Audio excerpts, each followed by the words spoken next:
What's up, guys, and welcome back to another video. This video is about this thing here. Apple iPod 5th generation. Speaking of things, there's two things. Those are both brains. And this was the original one. Freaking fried, bro. The brain was fried when I got it in December of 2023, back in this video a long time ago. And why all the way now? Time has passed since December of 2023, and I still have this thing that I bought to make a video about all the way back then. As with that one MacBook in my recent video that kept not wanting to be fixed, this thing similarly has not wanted to be fixed. It's one of those things where I just put off the making of this video because do I want to deal with this crybaby iPod, or do I want to unbox 66 pounds of Apple tech I just bought? I kind of put this thing off in favor of other things until now. So just pretend the thing is back together, installed. The first problem I faced was when I went to take it apart, the battery thingamabob, the original battery. It's supposed to have a little plastic flap there that keeps it connected to the iPod. Technically, if this wasn't broken, I could have just picked the iPod up by the battery. And in other words, now the battery doesn't really stay in there very well, the original battery. Not that that really matters, but that was the first thing. And then when I went to take it fully apart, the darn thing, the original faceplate that is albeit quite destroyed, the little,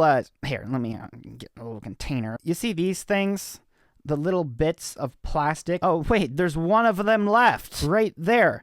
Or no, wait, there's two of them left. The other ones, the most of them, they just came off when I unscrewed the screw. Okay, whatever. I can get another faceplate. And then we got some more broken components here. The white plastic that's in here, yeah, it's supposed to be around the connector. That fell off too, because, of course. Oh, and then there's just little foam pieces that fell off. Those don't really matter. Oh, wait. I've kept it all this time. That's the white thing I was talking about. I've been hoarding all these parts in this drawer, and it's been sitting there since December of 2023 because I haven't wanted to fix it. It doesn't deserve it because we haven't gotten to the other part that broke, that made it so I didn't want to fix it. Not counting the original board that was already fried when I got it, so that's out of the way now. And the board that's in it now. Oh, a working board. Except the problem. Here, let me, I don't want to break anything else by being fast and careless. It seems like every iPod I touch explodes. That connector, seemingly insignificant. You see, it's missing a flap. Well, you don't see because it's not there. The flap, like this thing, you see, you put the flap down and then it locks in on the connector, meaning it won't come out. But when the flap is not there, like it isn't there, when I put the iPod back together, put this thing, you ram it in there and shove it back shut, and then it won't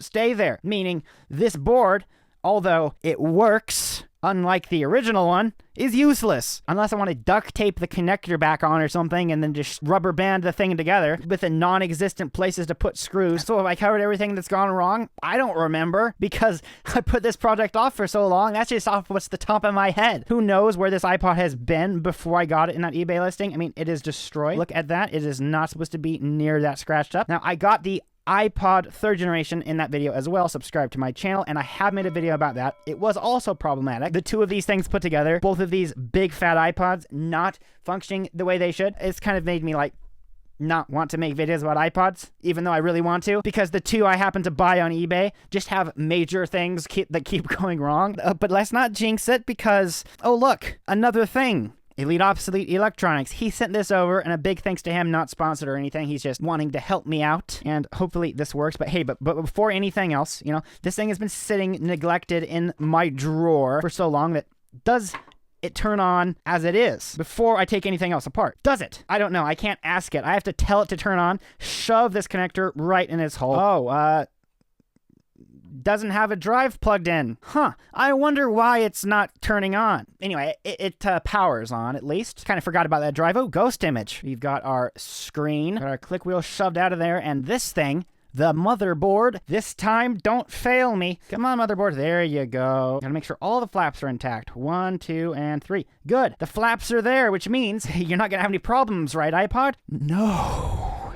Put our click wheel there. Slide that screen connector in there. Beautiful. Drive installed. The final thing I need to do for now is install the battery. This is a new battery. It has the flap thing that means it will stay there. Moment of truth. Use iTunes to restore. That's something, okay? Something, and probably to be expected. Just for good luck, let's connect the headphone hole and slidey switch just for when we restore it. See, there we go. That perfectly installed. Don't question it. We got the $1 MacBook here. I gotta boot it up.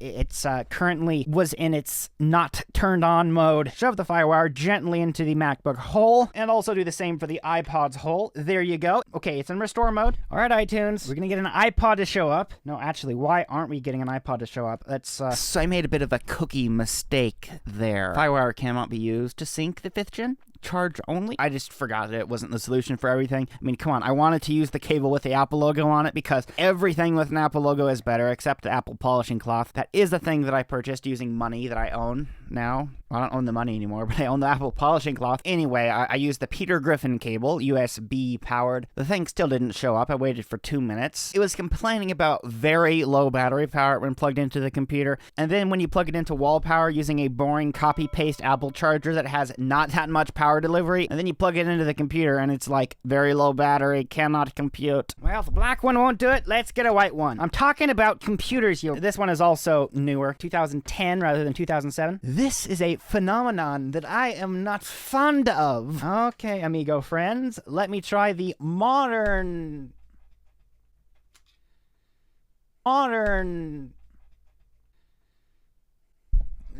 computer. Well, I don't know if you can call it modern anymore. It's from 2017. But it's more modern than from 2010 because numbers. Well, that didn't work either. And when you're dumb and you forget the microphone's blocking the way, just trust me, bro. Obviously, very low battery power means it needs to be plugged in for a while to not be very low anymore and work. You see, I'm lazy and just trying to get it to work right away. I mean, when you plug it into the wall power, it turns on, so why not when you plug it into a computer? Must resort to iFixit. We may be able to use this computer after all, we'll see. As I was opening the MacBook, did you happen to glance the screen on of the iPod? I was in the process of unplugging it from the iMac and plugging it into this laptop, getting ready to try some of the things that iFixit's website had suggested, but it decides to turn on by itself when not plugged into anything after complaining about low battery power for 3 computers and lots of minutes worth of time. Why is it like this? Oh, now it's on. Look, the thing's not even plugged in. See? I didn't even do anything else. You stupid. I'm connecting it to my computer. Don't say low battery, you dum-dum. Bro, I did nothing. All I did was say, let's resort to iFixit. I haven't tried any of these things yet. iTunes has detected an iPod in recovery mode. Well, I suppose it wouldn't be much of a video if this thing just worked, would it? But still, it's frustration. Am I sure I want to restore? Yes, I want to restore. Okay, let's have it do its thing. We need stopwatch because content. Password. Enter.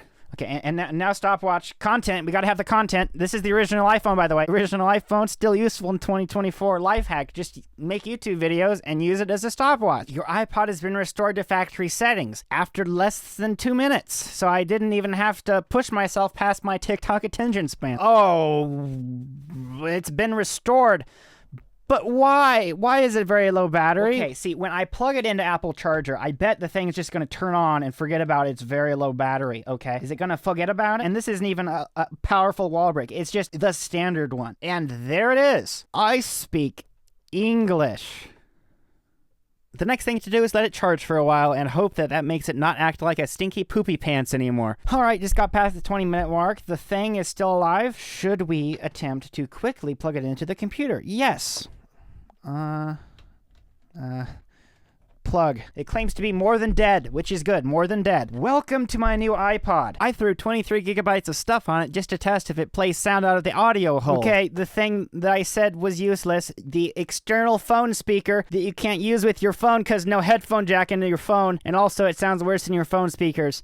And it also needs batteries. iPods don't have speakers, so I can use it. Pause. Too bad that wasn't Rick Astley, then I could have... I let the thing charge overnight, and as I was starting to say something, it said, FireWire connections aren't supported for transferring. This is literally like 16 hours late, it tells me this. It's been plugged into USB overnight, one sleep later, and it's like, oh, no, I have dementia. You interrupted me in the middle of what I was going to say. What I started to say, we're going to assemble it as much as I can, and hope that nothing else breaks. So we can turn it back into an iPod-shaped object, and it actually was an iPod-shaped object that didn't work as an iPod because I accidentally plugged the hard drive in upside down. Somehow that's possible, but when it's upside down, you see that's not the right side up, and it wasn't working right until I took it apart again and fixed it. So that's the iPod, fully working and fully not in all that good of condition at all. It's still got some Scotch tape here, which I suppose we can do the iPod a little favor there. No more Scotch tape. We can also remove its big iPod status, whatever remains of that Sharpie there. Gone. It's gone. So I gave it a good wipe down. This is as good a condition as it's going to get, and depending on how I hold it, it looks either good or not that good. Same thing with the back, just to a lesser extent. Oh, it doesn't look too bad there. It looks like a back of an iPod. What more can I say? Apart from when you get one that has actually more shine, it's like way more noticeable that, well, that one's not all that shiny, really. And then when you get one that's as close to perfect as I own, there's levels to these things, like bad, good, best. This is an iPod Touch, obviously, but it still has the same reflective back. The comparison, look, difference. Okay, enough with these things. So now that the iPod's together again, what's the next step? Well, we got a back, we got a front, and we also got some other parts this iPod almost certainly doesn't deserve. God only knows why it's been such a problem child this entire episode, and it really doesn't deserve a new back case, a new front case. It's not going to be so scratched up and terrible. This 19-year-old Apple iPod with a ton of removable and replaceable parts is going to also be eye-flashed in the next episode. And if it was a modern iPod, then none of this would be possible. Of course, they don't have modern iPods, but theoretically, if it was modern, Apple would be like, your iPod needs a new click wheel? That'll be $9,000. And if you're wondering where I got these parts, it wasn't Apple, it was the Apple iPod guy himself, Elite Obsolete Electronics. Go subscribe to his channel and go buy something on his website if you want anything to do with iPods. He probably has it. And I know, guys, the waiting is the hardest part. This is all going to be in episode 2, and it'll be released sometime in September. Yes, I did a thing with real songs because I'm such a creative individual. That means you should subscribe to my channel or you probably smell bad. Thanks for watching to the end, and if you want to help support me and this personality-driven content that totally tons of people watch, you know, that isn't just day 1 of owning iPod versus day 100, then you should support me on YouTube or Patreon if you want to ensure that these videos keep coming every single Saturday. Of course, there's also exclusive videos for the supporters. Lots of them at this point. Here's a few of my favorites, so you want to watch those first if you become a supporter. And every Saturday when I make a video, because I post weekly, there's also a video for those that support me. And this week, it's Elite Obsolete package that he sent over that also contained that iPhone I've been using as a stopwatch and lots of other iPods and parts and stuff. Thanks for watching. See you guys next week.